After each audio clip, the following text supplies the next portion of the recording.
பாரதிய ஜனதா கட்சியை பொறுத்த மட்டில் ஒரு இயக்கம். நாங்க இந்த தேர்தலையும் நாங்க வந்து ஏறக்குறைய பாராளுமன்றத்தில் நீங்கள் ஒப்பிட்டீர்கள் என்றால், பாராளுமன்றத்தில நாங்க வந்து 22 பாராளுமன்ற தொகுதிகளில் போட்டி போட்டோம். அதுல வந்து நாங்கள் 11% வாங்குனோம். கூட்டணியோட சேர்த்து 18%. 2014 5 கூட்டணி சேர்ந்து நாங்க 18.5% வாங்கி இருந்தோம். அதற்கு பின்பு நீங்க பார்த்தீங்கன்னா, இந்த நோட்டா கட்சின்னு சொல்றத நான் ஒத்துக்கொள்ளவே மாட்டேன். இது வேணும்னே சில பேர் சொன்ன நெரேட்டிவ் அது. நோட்டாக்கு அப்போ எப்போன்னா கருநாகராஜன் அவர்கள் போட்டி போட்டார்கள். இடைத்தேர்தல். அது வந்து ஆர்கே நகர் தேர்தல். சரி. ஆர்கே நகர் தேர்தலை தான் குறியீடா வைக்கிறோம்னா, அப்பனா நீங்க டெபாசிட் போன கட்சின்னு நீங்க திமுகவை சொல்லணும். ஏன்னா திமுக அப்ப டெபாசிட்டே போச்சு. அதனால சரி.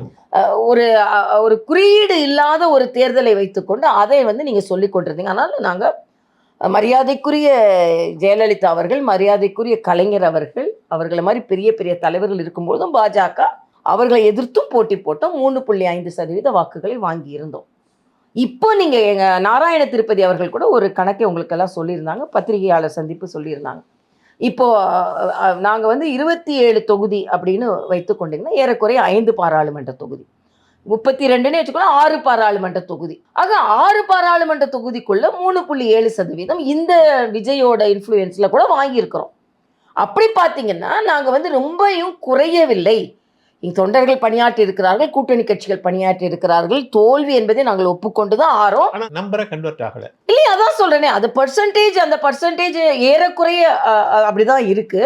ஆனா அது வந்து இடங்களா கன்வெர்ட் ஆகாது. நமக்கு மட்டும் இல்ல, அதிமுக கன்வெர்ட் ஆகல, டிஎம்கேக்கு கன்வெர்ட் ஆகல.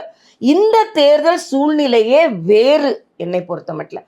அதனால இதை குறியீடாக வைத்து பாஜகவின் வளர்ச்சியை கணக்கிடக்கூடாது என்பது எனது கருத்து.